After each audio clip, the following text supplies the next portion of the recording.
Hello, everybody, and welcome back to the podcast. Welcome to another podcast. We're not going to talk about the fact that I'm here on my own again, and we're not going to talk about mine and Hayley's terrible organisation skills. We're just going to roll the intro. Hello and welcome to Confetti Conversations. The podcast where me and my sister talk all things weddings, wedding planning, and married life.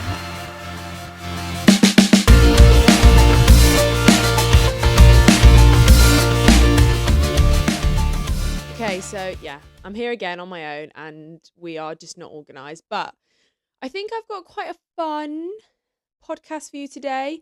I am going to be doing wedding fact or fiction, traditions, all sorts of different things, lots of fun things to talk about.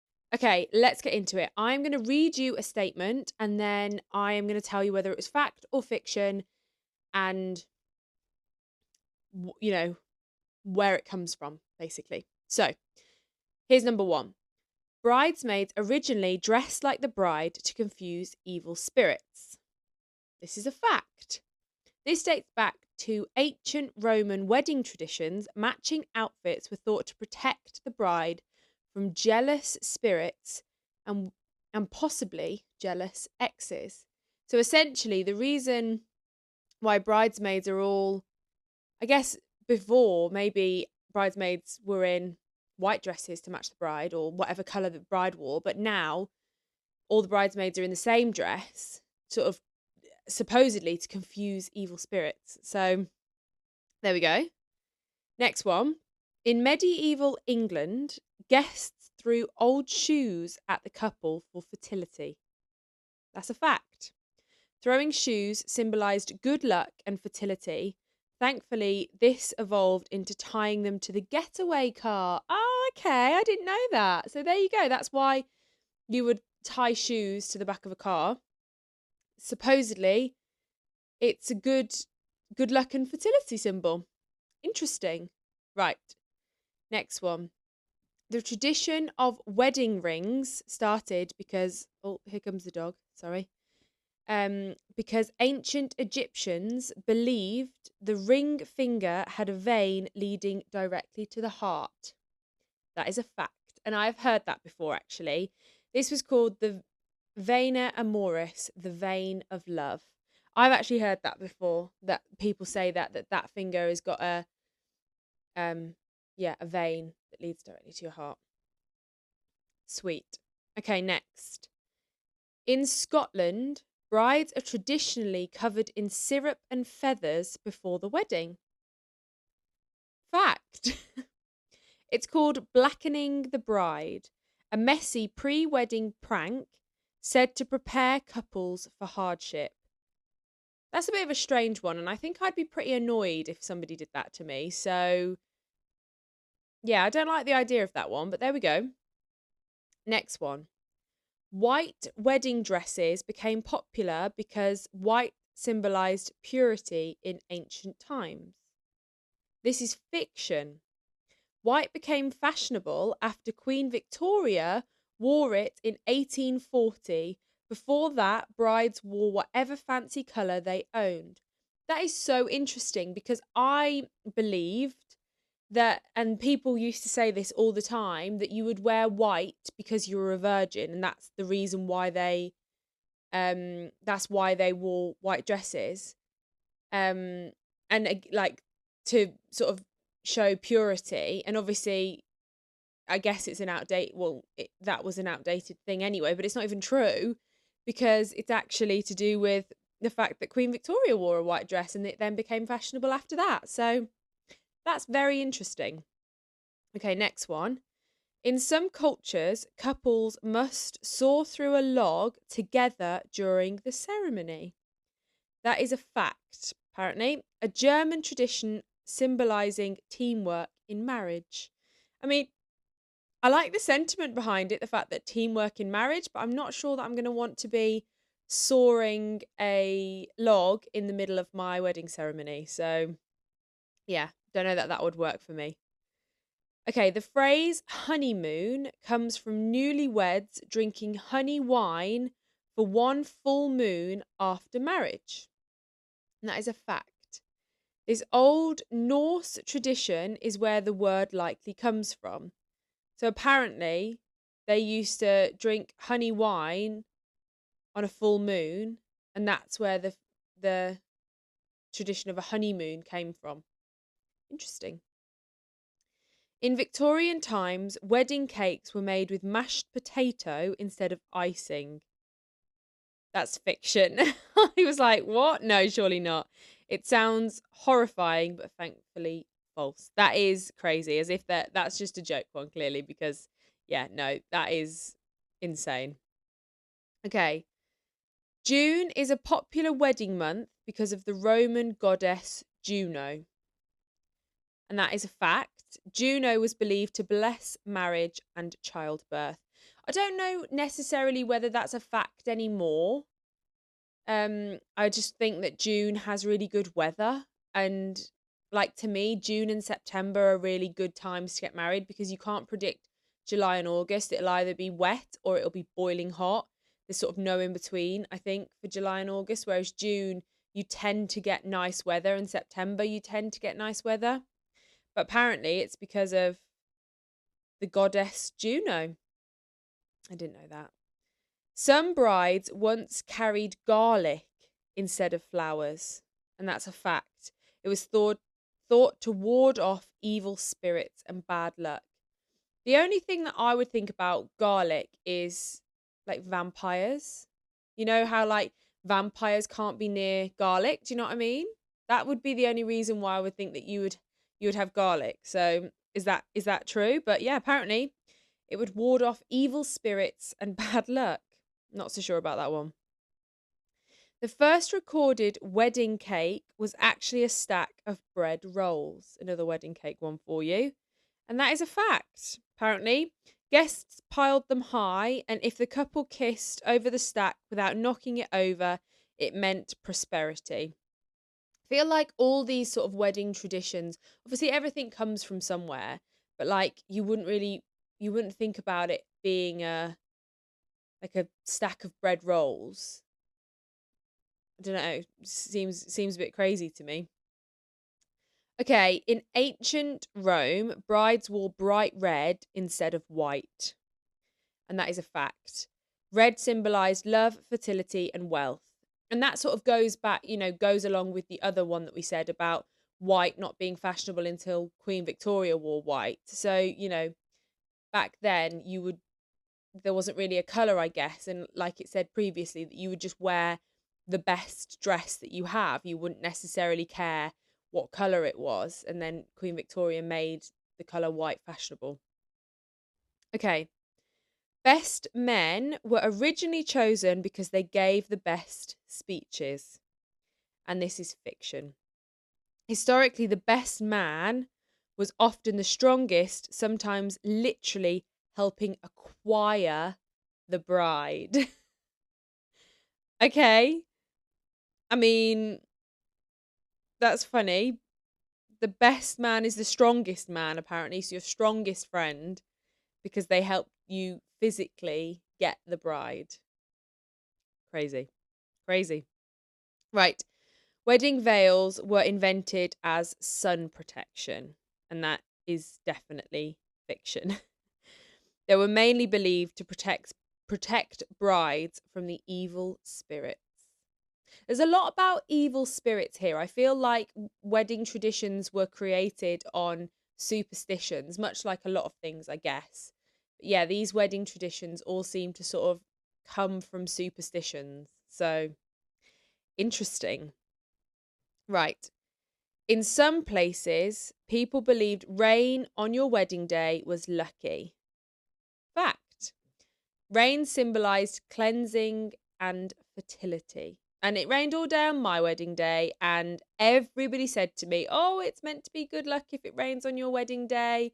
And even since, everybody said to me, "It's meant to be good luck if it rains on your wedding day." And honestly, I think it's good luck, and I think it's like, it didn't bother me in the slightest. I think initially, when it first started raining, I was like, "Oh God, it's raining. Like, I really don't want it to rain on my wedding day." But actually, it changed nothing about the day at all, and it was still a wonderful day. So all in all, I had a fabulous time, and I don't think it matters if it rains. So honestly, take it from a bride who had a very rainy wedding day.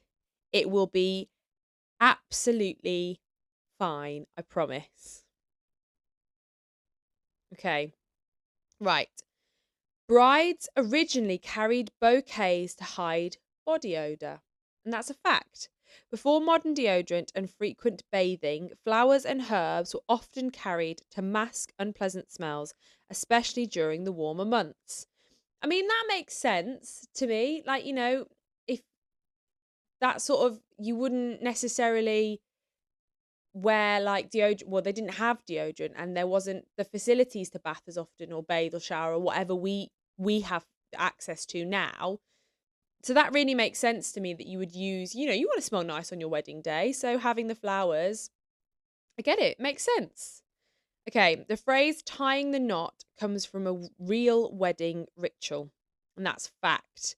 It comes from hand fasting, an ancient ceremony where the couple's hands were literally tied together with ribbon or cord. That's nice, it's a sweet sort of symbolic thing, isn't it? The tying of the two hands together. So that is lovely. Okay, in medieval England, guests threw slices of cake at the bride for good luck. That's fiction. Guests sometimes piled buns, oh, we've spoken about this, or small cakes in front of the couple to symbolise prosperity, but cake throwing wasn't the tradition. So, no throwing of cakes, thankfully. Okay, the wedding march, most people know, comes from an opera about fairies. And that's a fact. The famous wedding march was composed by Felix Mendelssohn for A Midsummer Night's Dream, based on William Shakespeare's fairy-filled play. I did not know that. I did not know that the wedding march was made for A Midsummer Night's Dream. I love A Midsummer Night's Dream. I did the play A Midsummer Night's Dream at uni, and I absolutely loved it. I played Helena and I had the best time. It was so much fun, but I had no idea that the wedding march was composed for that play. That's so interesting. Okay, this is another one about June. June became a popular wedding month because people bathed more often then. Fact-ish. Many people believe weddings were common in June because people took annual baths in late spring and still smelled relatively fresh. Historians debate this, but it's a popular story. I mean, it makes sense. Again, like we said with the bouquets, you want to smell nice on your wedding day. We now have specific wedding scents that we buy specifically for the wedding. So, and people spend a lot of money on nice perfumes for their wedding. So it would make sense that that's why they would do it. I do. I think that's a nice thing. I think you'd want that. Well, I would anyway. Right, next one. It's bad luck for the groom to see the bride before the wedding because marriages used to be arranged. Oh, fact. The superstition likely comes from arranged marriages where families wanted to prevent the groom from backing out before the ceremony. Oh, okay. I wouldn't have ever thought that. Would never have got that from that. So basically, when there were more arranged marriages, they didn't allow the grooms to see the bride in case the groom, which I think both, whether the groom or the bride, decided that they then didn't want to marry this person. That's interesting, isn't it? So basically, the reason why you don't see the bride the morning, before the wedding, is so that you can't back out. Crazy. Crazy. Tossing rice at newlyweds began as a symbol of fertility, and that's a fact. Rice grains and seeds were thrown to wish the couple prosperity and children. I think now, like the confetti throwing obviously is the same, like the same premise. You're throwing the confetti, you're throwing the rice.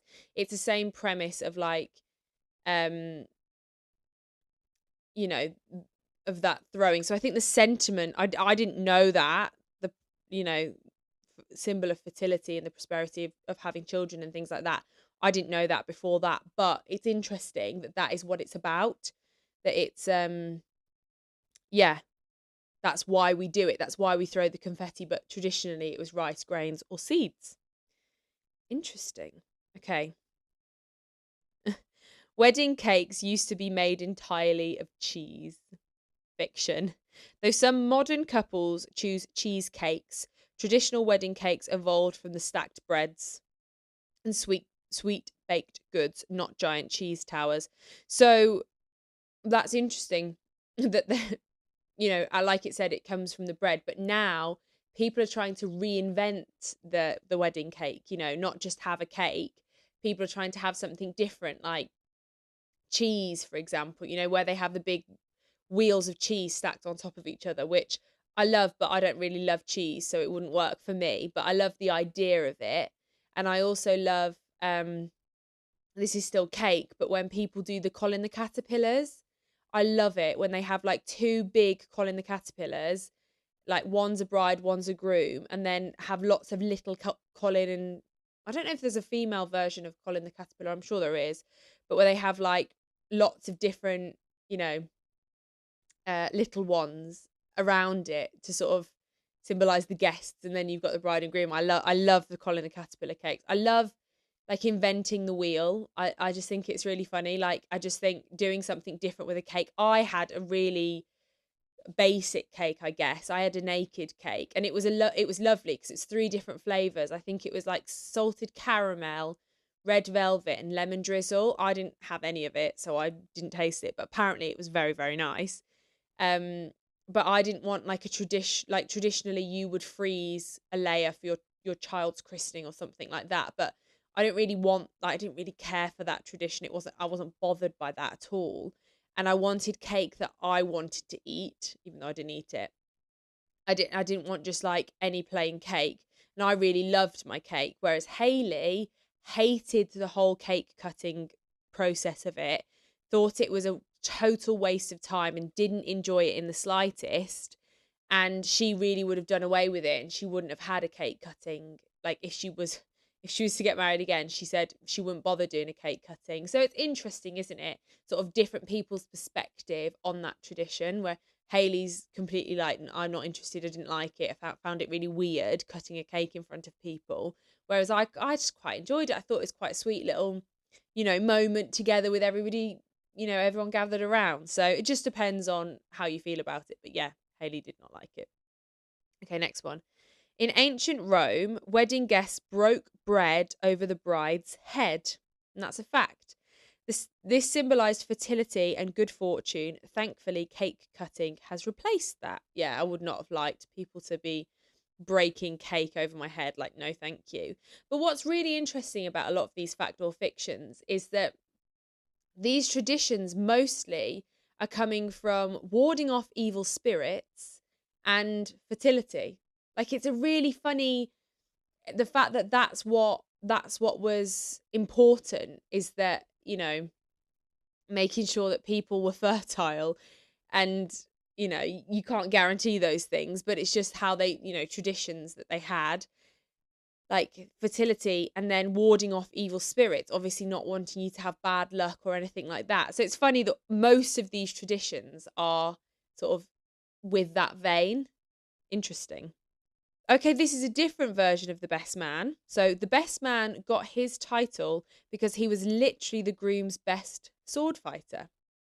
Fact. Historically, the best man may have helped protect the bride or even assist in the bride's retrieval in less romantic times. That's the same thing again. So they're essentially the strongest man or the best sword fighter is the person that would look after the bride or help the groom to retrieve the bride. Crazy, but there it is. Some couples release butterflies at weddings for good luck. That is a fact. Though beautiful, many venues now discourage it for environmental reasons. I think it's the same thing with doves, isn't it? You don't really want to be releasing, like, doves is a bit different because they will come back, whereas like butterflies, it's, I don't know, it just feels a little bit funny. I'm sure it's beautiful, but to me, I'm not sure that's something that I would want to be doing at my wedding. Anyway, that was fun. A bit of a short and sweet fact or fiction. I have got one little question. I guess it's a question, but here we go. Right. So, which celebrity had one of the most expensive modern weddings, reportedly costing tens of millions? Apparently, Prince Charles and Diana, Princess of Wales, are often cited amongst the priciest royal weddings.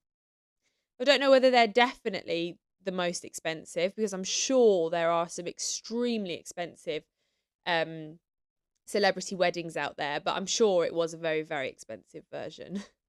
But yeah, so that is my very short and sweet solo episode. But I thought it'd be fun to do something a little bit different, a bit fun about traditions. I love the sort of the meanings behind wedding traditions, you know, especially when you're getting married. There is a lot of traditions that you can use, and I think it's important. Like, I didn't do this, but I think it is nice to have researched why you do these things and what is the reason behind these things. It's a lovely sort of, yeah, it's a lovely moment to know, like, we're doing this because of this. And now I feel like I'm a little bit more clued up on the different traditions and why we do them and where these things come from. So going into the next wedding I attend, or the next friend's wedding that I go to, I will be much more clued up on the wedding traditions and why we do them. And maybe even I'll be able to tell some of my friends some of these facts, and they might find them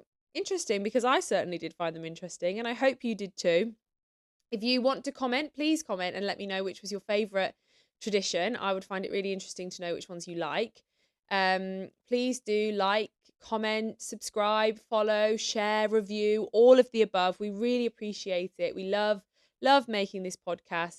It's always fun for us to have a little chin wag together, me and Hayley. Obviously, she's not here today.